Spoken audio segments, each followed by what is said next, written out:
是想当皇后还是宠妃？在我15岁那年，还是三皇子的皇帝也问过我这个问题。我选了皇后，于是在他登基那天，我当了皇后。那之后，他流连于贵妃的宫中，哪怕我膝下无子，也没再来我宫中过夜过。他人都以为我会怨，但我却只想坐上皇太后的位置，扶持起自己的皇帝。权力才是我一生追求的目标，其他的我一样都不在乎。在我小时候，母亲就说我冷情冷血，像一只藏在暗处的毒蛇，时刻准备着夺走他人的性命。而那时她生病，我日夜的伺候她，没有过一点怨言，正是府中人人称道的孝顺女儿。我那个父亲也因为我对母亲的孝顺，而对这位他冷落已久的偏房上了心。但是知女莫若母，母亲她是对的，因为我照顾她，只是因为想引起父亲的注意，得到更好的待遇罢了。为了再进一步，我准备除掉当时父亲的正室，许是让我的母亲成为正室。我先是和他搞好关系，甚至特地在他去寺庙拜佛的时候安排了一场戏，在歹人刺向他的时候挡在他身前，救了他一命。别人看到受伤的我都是心疼和爱怜，唯独母亲看穿了我。她在没人的时候警告我说，我怎么闹都可以，但不能沾上人命，不然她将不认我这个女儿，并杀了我。我无所谓她认不认我这个女儿，但我想活着。于是我终止了原来的计划，转而接着讨好许氏，过到了她的名下，成为了府中的嫡女。那之后我也常去看望我的母亲，她死的那天，我哭得昏天黑地，之后大病了一场。许氏在我床前摸着我的手，不停地说，好孩子，好孩子。那之后他对我胜过亲生女儿，在知道我中意三皇子徐锦州时，不留余力地帮我，最终成功让我成为了徐锦州的正妻。说句实话，我真的对徐锦州动过心，因为他是除了母亲外第二个看出我本性的人，而且他并没有像母亲那样压制我，反而随着我来。评论区又有更新玩法了，现在要在评论区打出与自己和解或者加油才可以触发彩蛋了，我不允许你还不知道，快让书搭子们一起来评论区触发彩蛋吧。咱接着听。但他在我手上沾满罪孽，帮他登上帝位后，却领来了一个柔弱的女子，告诉我这是他心中所爱。那个柔弱女子就是现在的贵妃秦香。她走到门口时，回头冲我歉意一笑，倾国倾城。那之后，我对徐锦州的最后一点情谊也消失，我没感觉到心痛或是其他，只是思索着怎么能让自己的权利更上一层。情爱误事，所以我对徐锦州的心动始终停在表面，只有先骗了自己，才能骗过别人。今天徐锦州是忙，宿在了乾清宫，于是我去了秦香的承乾宫。毕竟是宠妃，徐锦州除了后位，所有的都给了她最好的。比如他的承乾宫内就修了我坤宁宫都没有的地龙，他穿着一身中衣，正坐在那里绣一个荷包，上面是蝶恋花的图案。见到我，他赶紧起身行礼，妾身见过皇后姐姐。我赶紧扶住他，你这里虽然生了地龙，也要多穿些，毕竟入冬了，小心着了凉。他冲我笑着点了点头，又让下人给我上茶，永远一副恭顺的样子。配上他那双亮晶晶的眼睛，活像是一只听话的小狗狗。如果不是于理不合，我真的很想摸摸他的头。克制着摸头的冲动，我陪着他说了一会儿知心话，还将新寻来的一些医书连带几块上好的胭脂一并亲手送给了他。听说你入宫前出身医药世家，于是特地命人寻来些医书给你，无事时看看，可以打发下时间。我和他讲，秦香感激地看着我，对那几本医书爱若珍宝。徐锦州的眼光没有错，秦香是一个很好的人，她心地善良，不喜争斗，而且知恩图报。比如我不时给她些小恩小惠，只是多照顾了她一些，她便对我亲如姐妹。比如当初徐锦州还是三皇子的时候，在前线剿匪和大部队走失，一个人受伤倒在了外面，秦香一个小女子便能以医者之心，毫不避嫌地救了他的性命。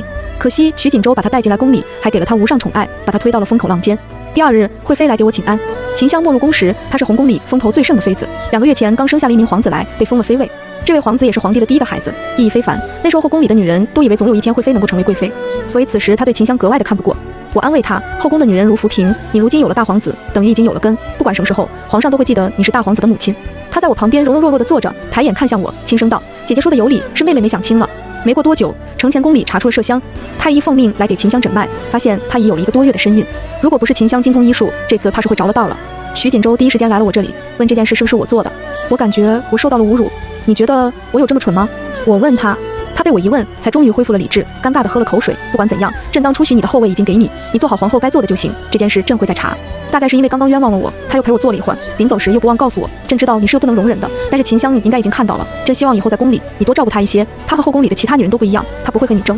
皇上，您说错了，在臣妾成为皇后的那天起，就已经没人什么不能容的了。我告诉他，而且秦香我也挺喜欢的，自然会护着她。徐锦州将信将疑地走了。我说的都是真话，奈何他还不敢信，不过日后他便知道了。为了向徐锦州表现我的诚意，我不惜屈尊，连着几日去看望被麝香惊吓到的秦香，并开始严查后宫。那几个心计多又善怒的嫔妃都被我一一的敲打过了一遍。后宫里的征伐也因为我这一番动作而安静了一些时日，我贤后的名声也因此又小小的上了一层台阶。徐锦州再来坤宁宫是在我整肃完后宫之后，他白日里已经赏赐了我不少东西，晚上过来时和我说着话，又从怀里拿出了一个做攻略粗糙的泥人。那泥人穿着一身华贵衣服，头上戴着凤冠，一脸贤良的模样，还散发着一种淡淡的香味。我那日看到平贵人宫中有些泥人摆件，觉得好玩，便试着自己捏了一下，你看看如何？徐锦州对我说，在我接过来后，眼神还有些恋恋不舍。陛下这捏的是臣妾我呀。我将捏拿在手里，小心端详着。哈哈，看来这捏的不错，不光如此，我还往你里加了你常用的香料。徐锦州笑道。我对他露出一个感动又高兴的笑容，陛下真是用心了。臣妾，我含情脉脉地看着他，顺势倒在了他的怀里。前几日是朕错怪你了。他抱着我说道。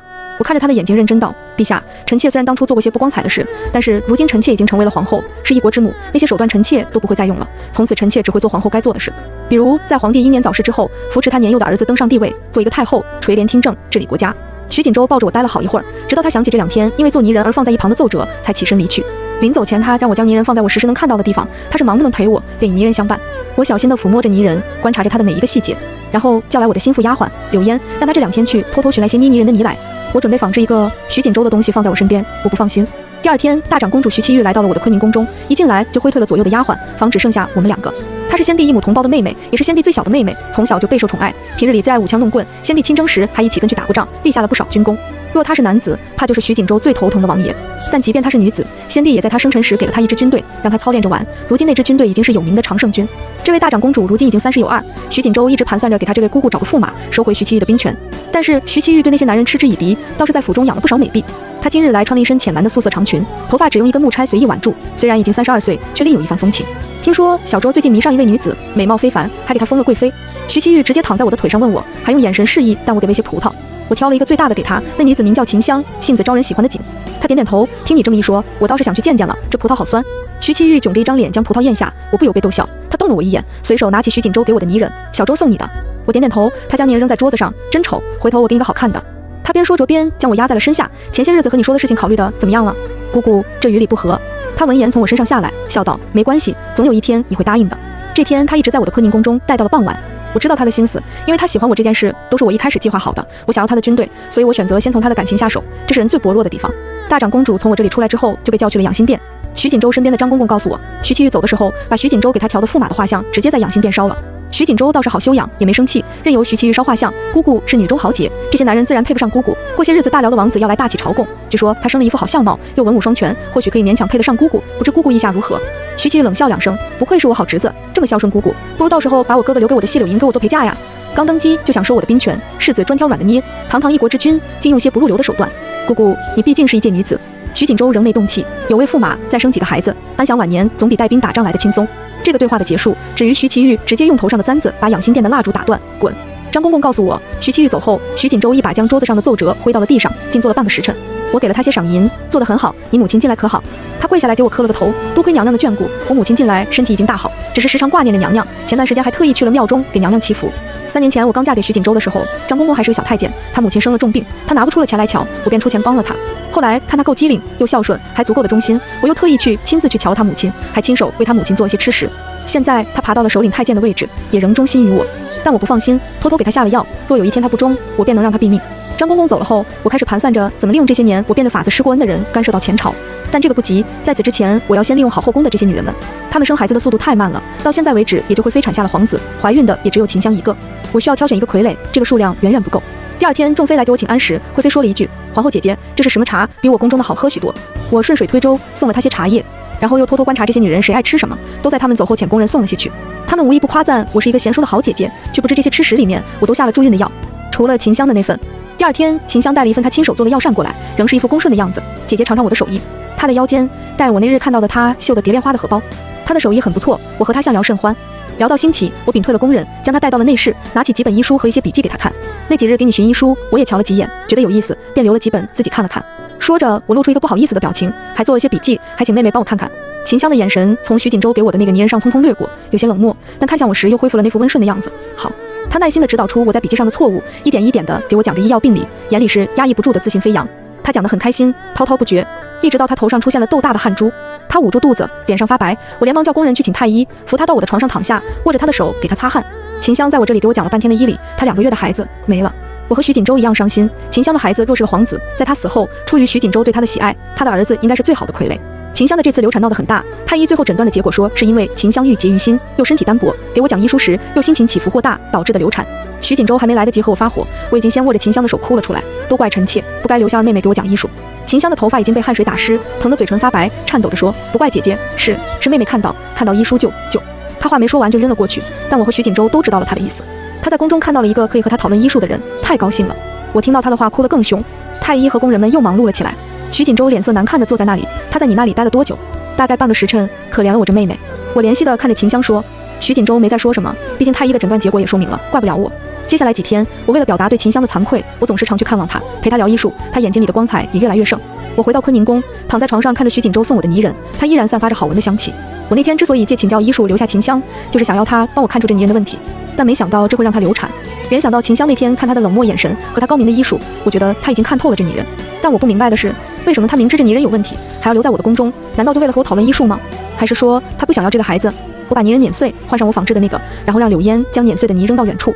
徐锦州亲自给我的泥人，怕是不只是能让人流产一个作用，不过也没关系了。经此一事，我决定要让徐锦州快点和这些妃嫔多生几个孩子，然后在他弄死我之前，先解决掉他。我先是让刘公公去联系前朝那些和我关系不错的官，透露了一下我对徐锦州子嗣不丰的担忧，然后又买通了御膳房总管，让他在徐锦州的膳食里时常加一些补身体的菜。在其他妃子来和我请安时，又不留痕迹地透露了一下徐锦州的喜好。我说这些的时候，秦香小产过的身体已经恢复，一脸恭顺地坐在下面听着。我偷偷地观察了他一下，发现他的眼中全是冷漠。前朝的奏折中是起了作用。徐锦州虽然1月里大半时间还是宿在秦香的承乾宫，但终于开始临幸起其他的妃子。可能是这些妃子都逐渐开了窍，随着时间渐长，徐锦州即便留在其他妃子那里的时间越来越多。秦香虽然还是他的宠妃，但到底不如刚进宫的时候。男人的喜爱终究是靠不住的。后宫中不断传来有喜的消息，徐其玉又来进宫找我，他最近被徐锦州折腾得够呛。大辽王子已经到了大齐，徐锦州一直在不停地想要将他和徐其玉撮合在一起。最要命的是大辽王子喜欢上了徐其玉，不停地来烦他。你说我直接杀了这个王子怎么样？徐其玉问我。姑姑说笑了，你若是杀了大辽王子，免不得大辽要再和咱们大齐开战，到时候皇上一生气，把您打发到前线去就不好了。我劝道。徐其玉却眼睛一亮，他年轻时最爱打仗，也是出了名的女将军。3年前大辽向大齐称臣，他便再无仗可打了。他直接压在我身上，狠狠地亲了我一口。我的好云少！我连忙一副慌忙的表情推开他，姑姑，你这是干什么？然后赶忙低下头来，轻轻憋气，让2片红霞染在脸上。徐其玉直接拉过我的手，云少，等着姑姑回来，哈哈。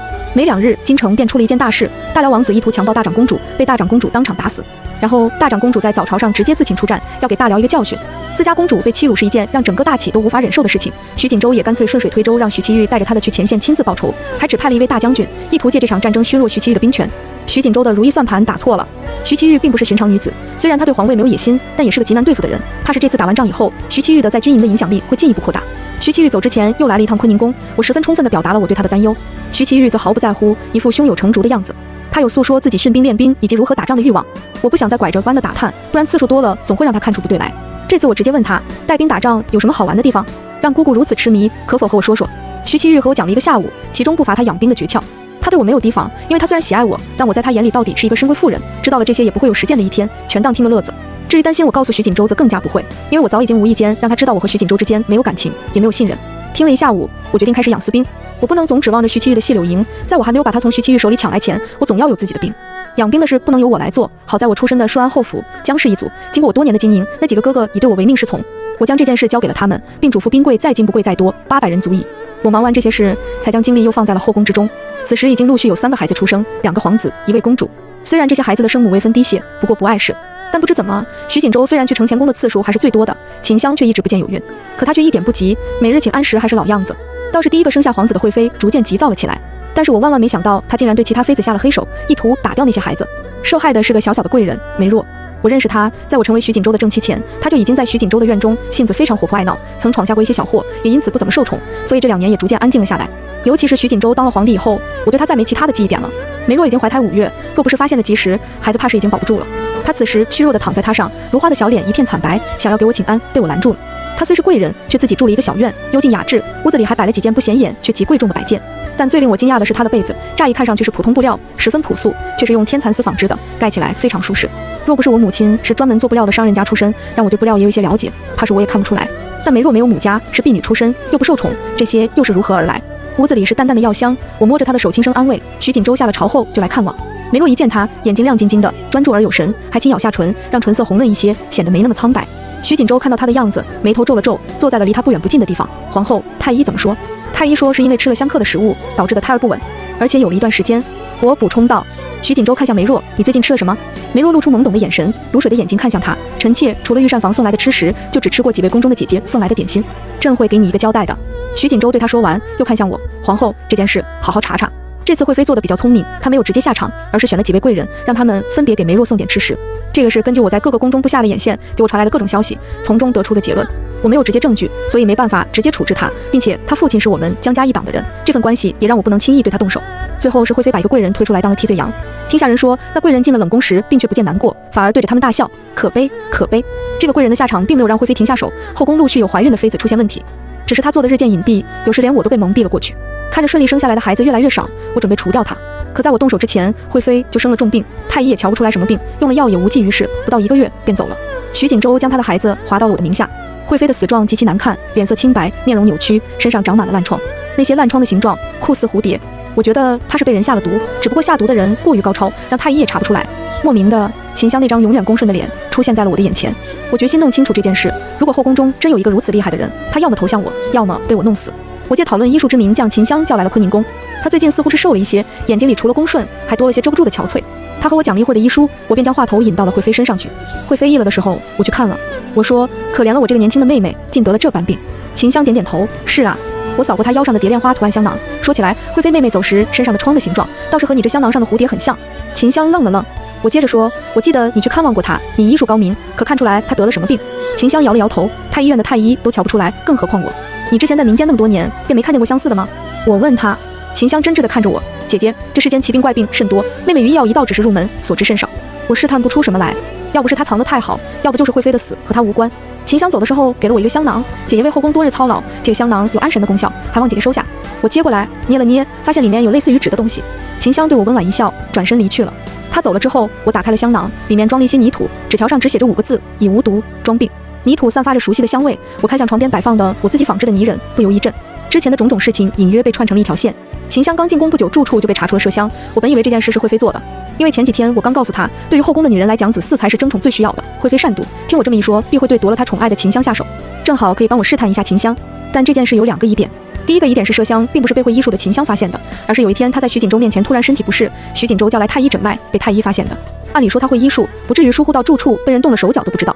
可她解释说，是因为她是女子，所以即便出身医药世家，也只是凭借着耳熏目染和对医药的热爱而略通医术，达不到精通，再加上出来宫中没有完全适应，才忽略了。我姑且相信。第2个疑点是秦香经历了麝香一事，按理说会小心谨慎起来，可却在我以请教医理之名，将泥人摆在她旁边试探时，生生和我带到她自己小产。她要么是真的只是略同医术，看不出泥人的问题，要么就是看出了泥人的问题，却故意借泥人让自己小产。我之前一直以为是因为第一个，可现在她送来的泥土和字条明明白白地告诉了我是第2个。所以我现在有一个大胆的猜测，或许一开始秦香宫中的麝香就和惠妃没关系，又或者后宫那些流产的女人也是秦香干的，只是她嫁祸给了惠妃，所以才敢在我之前杀人灭口。但这样又说不通，她既然已经做得如此隐蔽，连我都看不出来，为什么又要给我香囊，让我对她产生怀疑？还有那个梅若，她宫中的种种不同寻常也让我想不明白。难道真的是徐锦州将秦香从宫外带来，表面将她当成宠妃，其实只是为了迷惑我，保护住她的真爱梅若？之后秦香黑化，所以让自己流产，还报复到所有怀了徐锦州孩子的女人身上的无聊戏码。可这还是解释不同秦香为什么给我纸条，要我装病。难道他想借这5个字让我放松警惕，然后用泥土里的毒杀死我吗？我自嘲地笑了笑，他没那么蠢，如果他真那样打算，也不会将亲手绣的香囊装着泥土给我。我叫来柳烟，让他去之前他埋土的地方看一看。他回来后冲我摇了摇头，那边确实有被动过的痕迹。我握着香囊沉思，将泥土倒在了手上，凑近看了看，突然感觉一阵眩晕，在还有意识的时候，将香囊塞到了柳烟手中，藏好。下一刻，我便什么都不知道了。我睁开眼睛的时候，徐锦州坐在我的旁边，正看着我仿制的泥人，不知道想着什么。他见我醒了，将目光收回，温柔地问我：“你突然晕过去，着实吓了朕一把，现在感觉如何了？”他除了在当初正需要我帮他登上皇位的时候，从没再对我这么温柔地说过话了。我感觉身上出了很多虚汗，软绵绵的没有力气，但还是给了徐锦州一个完美的笑容，臣妾好多了。徐锦州拿来帕子亲自帮我擦了擦额头的汗珠。太医说你是因为过于劳累才晕了过去，后宫的事忙不过来便交给别人，何苦这么累着自己？多谢皇上关心，只是最近这段时间事情多了些，臣妾会安排好的。当初说要当您的皇后，如今说什么也要做好皇后该做的事。我对他说道，他却听我这么说，只是然地笑笑。朕知道你的心思，只是有时候能不让自己这么累，就不要这么累。他似乎确定了我有一天会身体受不住，交权。徐锦州走后，我叫柳烟将香囊拿来。我没猜错的话，我现在的症状就是徐锦州送我的那个泥人能产生的效果。我本以为那泥人只是会让人流产和不能受孕，再不济是一个慢性毒药，侵蚀我的身体。我当初还留了些泥土，找人看过，也是这么说。于是我以为把它扔了即可。可没想到这次徐锦州是对我下了死手，而且是如此高明的毒。为了查清秦香的土到底有没有毒性，我让柳烟将香囊佩戴在身上，晕倒后就取下，看看有没有不好的作用。我则接着躺在床上装病和处理后宫事务。这个期间，徐其玉来探望了我。他半个月前已经回到了京城，和大辽的仗只是小打小闹了几场，大辽便投降了。这也是我预料之中。大辽这几年遇到了干旱，缺少粮草，根本没有打仗的实力。而大启由于前几年的征战也需要修生气养息，所以不管徐其玉这次打仗的理由有多么挑动民众的情绪，不管他如何想将这件事闹大一逞他的威风，这个仗都打不起来。我和徐锦州都想将徐其玉弄到前线的最大理由，就是想在他回来的路上除掉他。徐其玉一死，他的细柳营自然会落到徐锦州手上。徐锦州一死，我作为垂帘听政的太后，便有很大的把握从拿过徐锦州遗留给他的继承人的兵权。可他太命大了，胸口被刺了一刀，还是活着回来了。此时他正翘着腿坐在我的床头。小人少，我受伤了，便病倒了，还说不是，心里有我。姑姑说笑了。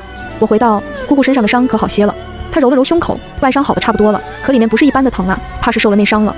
我那一瞬间还以为他发现了我把他弄到前线，想要他死的事情，一想又觉得没有可能。我除了那日说了一句话，便再没多做什么，只是给了徐锦州一个杀他的机会。事情都是徐锦州做的，和我无关。那姑姑可有再请太医看过？我选择了装傻。徐其玉并不接我的话，只是摸了摸我的头，说道：人少，你可还记得当初徐锦州还是太子的时候，你和我说过你只想做皇后？都是些陈年旧事了，还提这个干什么？我说道：若我是男子，你愿意做我的皇后吗？徐其玉挽着我的头发，漫不经心地问我，似是一句玩笑话。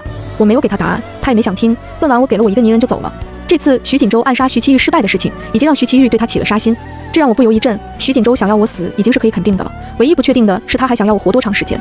但是我或许可以借用徐其玉现在的心思破了这个局，只是还需要有一个人帮忙。我选择了秦香，但我没有告诉他，毕竟只是一件小事，也算是试探我可不可信任他这个人。因为他直到现在也没有表现出可以站在我这边而不是徐锦州那边的理由。柳岩实验的结果已经出来，他告诉我在其他地方只将香囊放在旁边没有任何感觉，放在鼻尖清嗅也没有任何感觉，只有在我旁边时闻到香囊会感觉越来越酸软无力，体虚出汗，大脑也会变得麻木，有一种眩晕的感觉。我想起了我刚嫁给徐锦州时他送我的香料，这种香料因为它很稀少，所以整个后宫只有我一个人在用。原来他在那个时候就已经布局，不过也没关系，我决定嫁给他的时候就已经给他动了手脚，就算一报还一报吧。我正在谋划着我的计划时，后宫的孩子也陆续降生，其中有几位后妃为了生下龙种难产而去了。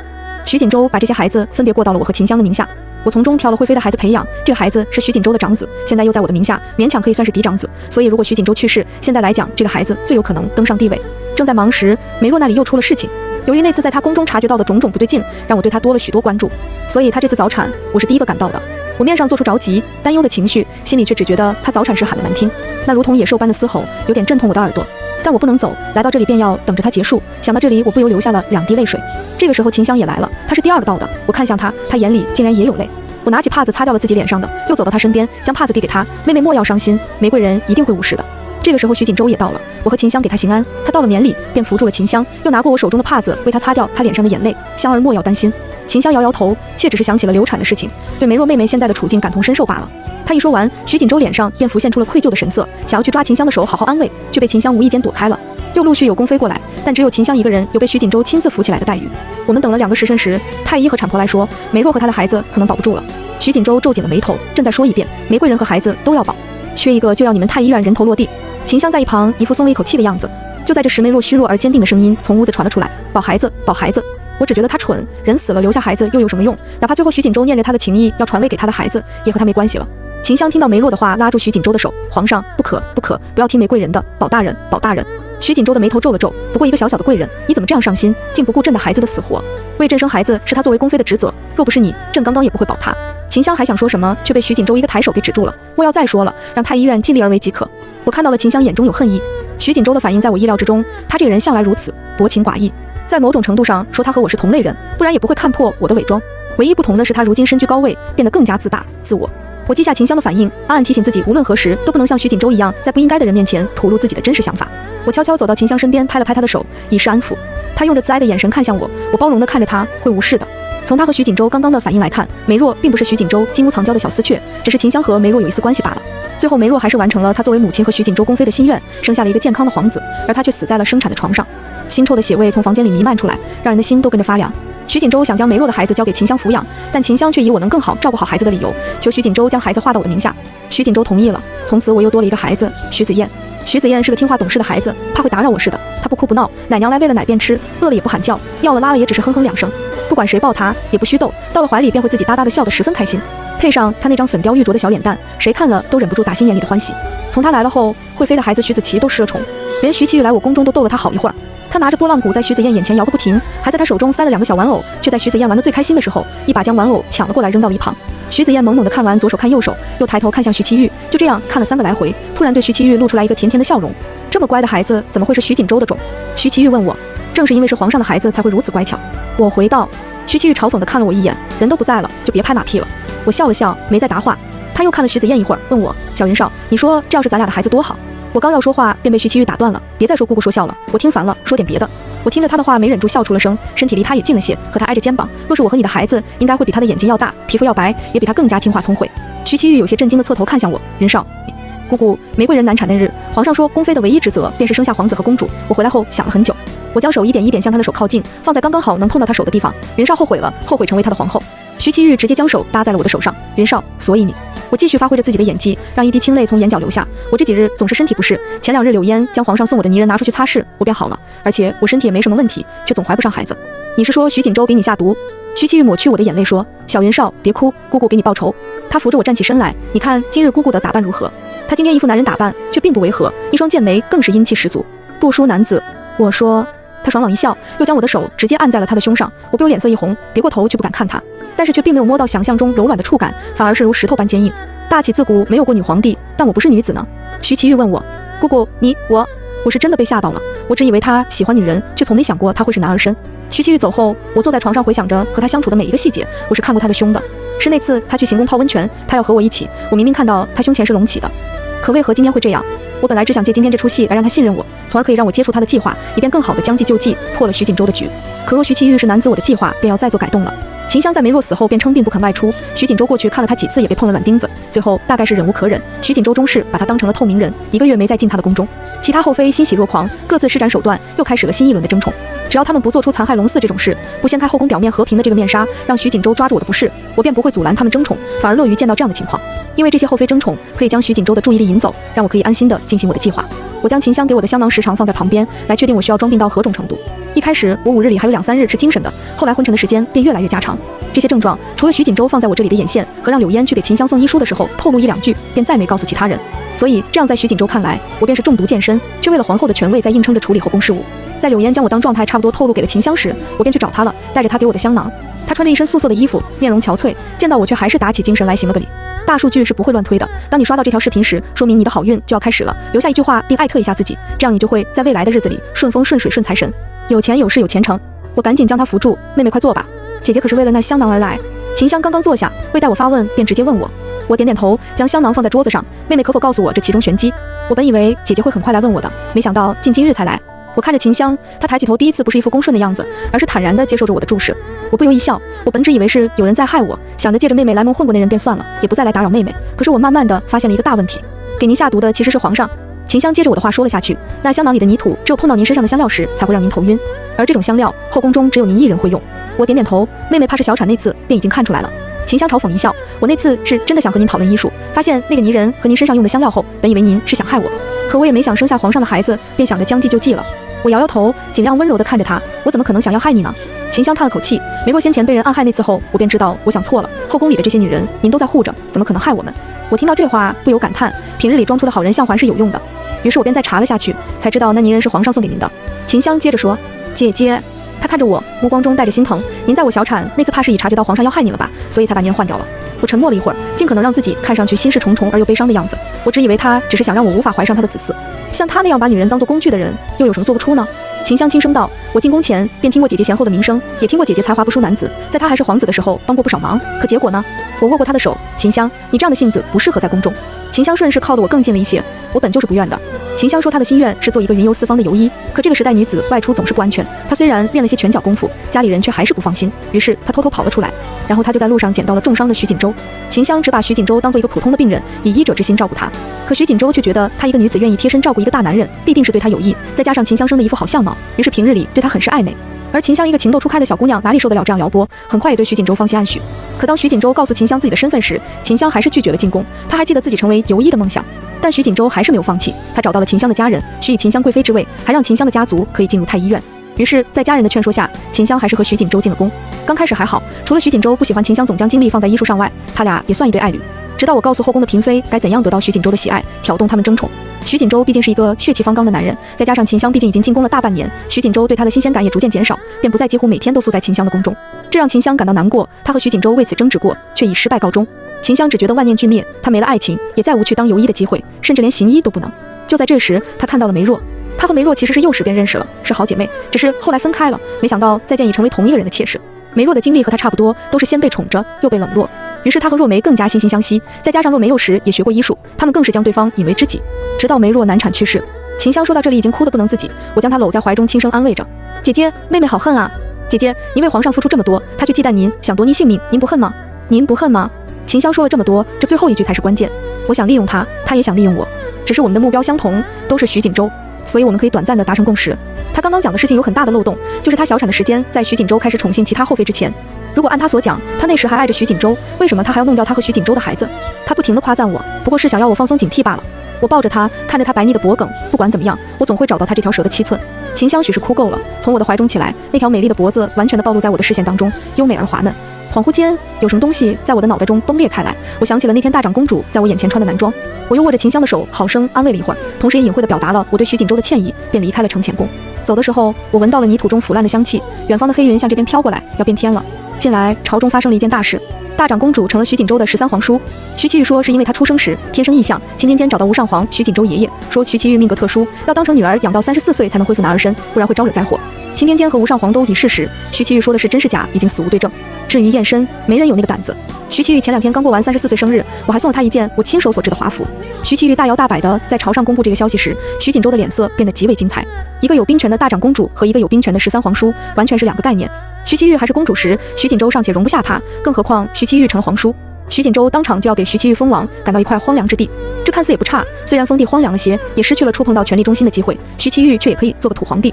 可这2年被徐锦州赶到封地的王爷，10个有7个造了反，并在造反初期就被发现，治了重罪，都说是徐锦州的手笔。剩下的那3个在封地像个鹌鹑一样，直接龟缩在府中不出门。徐其玉若是去了封地，怕也是这样的下场。所以徐其玉拒绝了徐锦州的提议，说当年的钦天监的监正说，他不能轻易到其他地方定居，不然容易影响到大启的气运。这么说，13皇叔和还和大启的气运相连了？徐锦州冷笑。徐其玉挑衅道：“不信的话，陛下可以试试，就怕到时候这个后果不是陛下能承受得起的。”徐锦州直接一挥袖子，让他下月离京。朕倒要试试看，你去封地能给朕带来什么后果。徐锦州下了朝，便直奔了我昆明宫。张公公赶忙派人来给我报信。我知道徐锦州来找我干什么。徐其玉经常出入后宫，其中来的最频繁的便是我昆明宫。徐锦州如今来，怕就是怀疑我和徐其玉有勾结。果然，徐锦州一进来便叫我跪下。江云少，朕真的没想到你竟是如此淫荡的下贱货。我跪在地上，做出一副有些惶恐的样子。陛下何出此言？徐锦州走近我，掐住我的脸，掐得生疼，让我有一种会就此毁容的错觉。你还在装傻吗？徐其玉今天在早朝上成了朕的13皇叔，如果没记错的话，他可是你昆明宫的常客吧？陛下，我和徐其玉交好，不正是当初和陛下定好的计划吗？陛下难道忘了吗？我辩解道。啪！徐锦州直接扇了我一个耳光，脸颊火辣辣的疼了起来。可现在徐其玉他变成了男人，你和他相处那么久，近一点不至。还有当初拉拢徐其玉，帮助他发展势力，以便打压那些皇叔，也是因为你和我说徐其玉是大长公主，权力再大，只要找个驸马与他便可以收权，构不成大患。可如今这是怎么回事？你告诉朕。江云少，屋内的下人早在徐锦州掐住我的脸的时候便都退出去了，周围安静的可以落地听真，除了徐锦州质问我的声音，什么都听不到。他拉住我的头发，强迫我和他对视。徐其玉对你的心思早已昭然若揭，只是朕看在她是一个女子，才没太计较。可如今，江云少，一个爱慕你的皇叔对你来说可是一个比朕好很多的选择吧？臣妾听不懂陛下在说什么，要我说的这么明白吗？你当初让朕那样帮徐其玉，怕是已经计划好了今天，只等他成为皇叔的时候，在一起谋害朕，这样大启就是你和他的天下了。我神情恍惚地望着他，陛下就是这样想臣妾吗？锦州，我当初就和你说过，我的野心变到皇后为止了，我怎么可能和徐其玉合谋害你？锦州，我跟了你这么多年，我可做过一件对你不利的事情，做了也不会让你觉察的。锦州，你将秦香领进后宫，专宠于她，我便也将她似妹妹一样看待，因为只有这样才能让你放松警惕。锦州，哪怕你送我的泥人和熏香有毒，我也想着顺了你的意。我抛出了最后的大招。徐锦州明显愣住了，他松开了抓住我头发的手。江云少，你竟然……我想了一下自己没能垂帘听政的样子，心中一阵剧痛，神色都悲怆起来。徐锦州，不管你信与不信，在你看到我真面目却没怪我的时候，我便爱上你了。女人大概都是这样，一旦爱上一个人，便心里眼里都以这个人为先了。徐其玉确实爱慕我，但我从未答应过他，若不是为了配合你将他除掉，我早已不想见他。云少，徐锦州蹲在我面前，朕要如何信你？我自嘲一笑，踉跄地站起身来，翻出了凤印，跪着将凤印交给他。你若再不信我，我便将这凤印归还给你爸，反正我已时日无多。徐锦州接过凤印，将我扶起来，朕便信你一次。他走到门口时，又回过头来，怔怔地看了我好久。我努力地挤出一个笑容给他，那泥人你扔了吧。他说他心软了，我们这种人最怕的就是心软。你送的我舍不得。我回他。徐锦州转过头走了出去，随你。徐锦州将凤印给了秦香，秦香在我劝解他2次后，已经主动向徐锦州示好，也付了宠。以后秦香将替我代管后宫，和我的计划一样。徐其玉的话应验了，很多人都是这么想的。但我知道这很明显是徐锦州准备让徐其玉的女人身份在大街上曝光，因为一旦可以确定徐其玉是女人，那么她在大殿上说她34岁之前男扮女装是为了避免灾祸成了谎言，她离开京城便会对大启的气运产生影响也成了谎言，那场大雪也和她无关了。可以说徐其玉的一切布局，只要她女儿身的身份暴露，就会全部失败。徐锦州还可以借此治她的欺君之罪，让她永无翻身之日。至于为什么徐其玉的援军会来得那么及时，自然是我的手笔。我还不想要徐其玉那么快输，我只是想要在他们两个的争斗上再添一把火，鹬蚌相争，渔翁才能得利。经此一事，离徐其玉逼宫便不远了。自我交权后，坤宁宫就愈发的冷清，除了那几个徐锦州交给我叫我代养的小娃的吵闹声外，便再无其他声响了。不怪于我往日积微慎重，没有妃嫔敢于找我的不自在。柳烟将徐子燕抱到了我的卧房，她一见到我便咯咯地笑了起来。我让柳烟将她放在榻上，拿起一旁的拨浪鼓陪她玩。秦香进来时看到的就是这一幕，我唤她过来，将拨浪鼓交给她。燕儿最近越发的好动了。这个时候侧殿传来一阵响亮的哭声，小太监进来报说是死去的惠妃的儿子徐子琪病了，不肯吃药，哭闹个不停。秦香摇着拨浪鼓的手不由一怔，然后就顺其自然地停了下来。可我还是注意到了他脸上一闪而过的意思。徐子琪今年算起也有2岁了，已经可以咿呀咿呀地讲话了，平日里也很活泼好动。他这次生病便是因为在雪天跑出了房间，受了冻。这么小的孩子如果照料不好，很容易早夭，连苦药汤子大人都很难喝下去，更何况这么大点的一个小娃。我对那小太监说，你去把太医请过来，问问他还有没有其他法子。如果没有，而徐子琪又坚持不肯吃药，徐锦州就要失去他的长子了。秦香见状道，不如让妾身去看看如何。我疑惑地看着他，若是徐子琪意外夭折，徐子燕成为下一任皇帝的可能性就会增大，为什么秦香还想要去看望？难道他太过心软善良，不忍心看一个孩子夭折，还是想要亲自下手以绝后患？虽然不明白缘由，我还是冲他点了头。也好，妹妹也懂医术，而且肯定比太医院那些男人细心。秦香抱起徐子燕道，不如也将子燕一起带去，两个孩子在一起，心情也会变好。我点点头，那便一起带去吧。秦香细心地给徐子燕又包上了一层被子，才走了出去。我们一进门，徐子琪就哭着跑向我，母后，母后，苦苦，不喝，不喝。我蹲下身摸了摸她的小脸蛋，乖，你让香儿给你看看，好不好？徐子琪抱着我拼命摇头，不喝药，不喝药，坏坏，苦苦。我抱着她安抚她的情绪，乖，香儿不让你喝药，乖，让她给你看看。秦香怀里的徐子燕好奇地看着我们，发出了低低的笑声，被徐子琪狠狠地瞪了一眼，不许笑。然后徐子燕就不笑了，我和秦香不由一起笑出声。徐子琪轻轻地哼了一声，脸上还挂着鼻涕和眼泪，却还是抱着我不肯撒手。我拍拍她的背，好了，子琪乖，让她给你看看吧，病好了就再也不用喝药了。徐子琪瞪着一双大眼睛问我，母后，真的吗？我对他坚定地点点头，徐子琪这才答应。秦香将怀中的徐子燕交给工人，便拉着徐子琪到一旁诊脉，还和他聊着天。他温温弱弱的语调很快就俘获了徐子琪。最后秦香给徐子琪开了份药膳，还帮徐子琪扎了针灸。我们从徐子琪的住处出来后，我莫名感觉秦香的步调都轻松了不少。姐姐，时候不早了，妾身就先退下了。秦香又和徐子燕待了一会儿后，就和我告安。我挽留她，何必那么着急？我这坤宁宫很是冷清，不如你多陪我一会儿，吃个晚膳再走如何？秦香笑了笑，最近皇上龙体欠安，晚间会切身处，让妾身对他施以针灸，以便调理。那你快去吧，皇上的龙体最为重要。秦香笑着点头告退，走到门口时，轻轻冲我摆了摆手，这是叫我莫要相信的意思。我懂了，徐锦州是在做铺垫，过几天他怕就要来一招重病在身，请徐其玉入瓮了。没过几日，徐锦州就生病了，一开始病得不重，他还能正常上朝治理朝政，慢慢的他的病症开始加重，终于是一到不起。与此同时，针对徐其玉的刺杀就没有停止过，几乎他每次出门都会碰到想要毁掉他衣物的人。所以在徐锦州病重后，徐其玉第一时间给我递了安信。我此时正拿着这个藏在御膳房的筷子里的密信发呆，上面除了询问我徐锦州病重的真相外，还有一句情诗，愿我如新君如月，夜夜流光相皎洁。我想起了初见时徐其玉一身蓝衣，手持长剑，风吹过他的发梢，却掩不住他一身潇洒的气派，那是人生无惧无畏才有的肆意风华。我犹豫一了会儿，最终还是执笔在纸上写下了一个真字。合上筷子后，我总觉得少了点什么，于是剪下了我的一缕头发系好，放在了筷子里面。如果我的预算没有出错的话，下一次我和他见面时便是仇敌的身份了。完结篇。徐其玉起兵包围皇宫，那天窗外下着小雪，一个宫女来到了我的坤宁宫，彼时我正在画着一只火凤，她进来时我正画下最后一笔，在下给皇后娘娘请安。那人低着头颅对我说，这人名叫安华，是秦香身边的丫鬟，你来干什么？我问他。安华低着头不敢看我，是贵妃娘娘想子燕皇子了，想叫奴婢将子燕皇子抱过去。我看了他一眼，你家娘娘为何不亲自来？娘娘她最近身体不好，便没亲自过来。既然身体不好，便别将子燕抱过去了，免得过了病气。安华还想再说什么，已经被我挥手制止了，他只好悻悻地离开了。他走后，我问柳烟，是办得怎么样？回娘娘，都已办妥了。早在起兵前，徐其玉就告诉了我时间，让我待在坤宁宫不要出去，他会派一队人马来保护我。我让一个和我体型相似的丫鬟穿上我的衣服，坐在房间里拖延那队人马的时间。我则带着几个太监去了乾清宫。我到时，他们正打得激烈，徐其玉穿着戎装，手持长剑，杀在最前方。他此时的头发已经凌乱，但眼神坚毅，脸上都是皇宫护卫的鲜血。杀！他喊道。是。细柳营的士兵齐齐应声，每个人都呈现了一往无前之势，这几乎是压倒式的胜利。很快，皇家护卫倒了一地，站着的只剩下徐其玉的人。可徐其玉并没有下令向殿内冲去，周围陷入了诡异的安静之中。徐其玉的耳朵动了动，突然抬起手喊道：列阵！细柳营的士兵反应很快，片刻间就列好队形。与此同时，暗处突然涌现出许多拿着弓箭的皇家护卫，将徐其玉一行包围得严严实实。弓箭手在树上、墙上均有埋伏，占据了高处，那一支支锋利的长箭只需射出，便可以让细柳营团灭。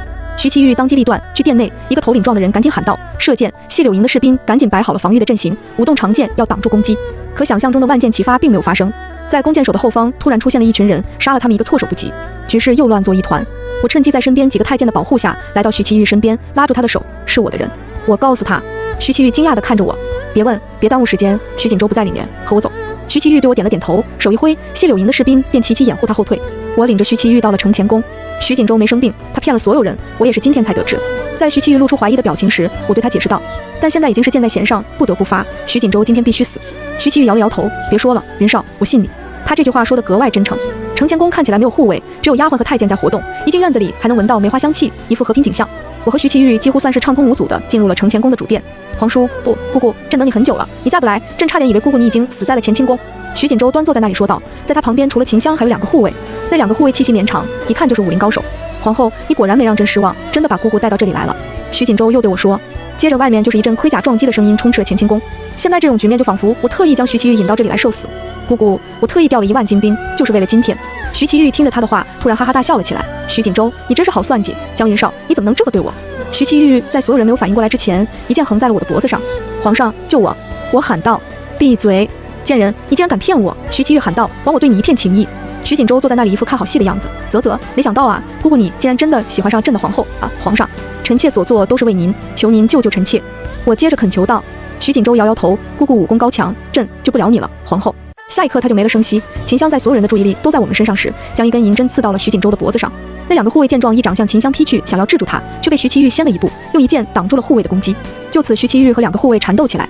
秦香蹲在倒在地上的徐锦州的旁边，笑得如花般灿烂。陛下，疼吗？徐锦州浑身不停地抽搐，瞪大着双眼看着他，似乎不敢相信秦香的背叛，艰难地挤出了几个字：为什么？秦香温柔地为他整理了一下衣衫，因为他爱你，你却负了他。陛下，那年镜湖出狱，你还记得吗？不，云少，救朕！徐锦州艰难地向我求救。他刚刚不愿理会被制住的我，此时又想我救他。皇上，我嘲讽地笑了一下，你还没想明白吗？他瞪大了双眼，似是终于想通了。你，姑姑，小心！他还想接着说，我对秦香使了个眼色，秦香点点头，将银针拔了出来。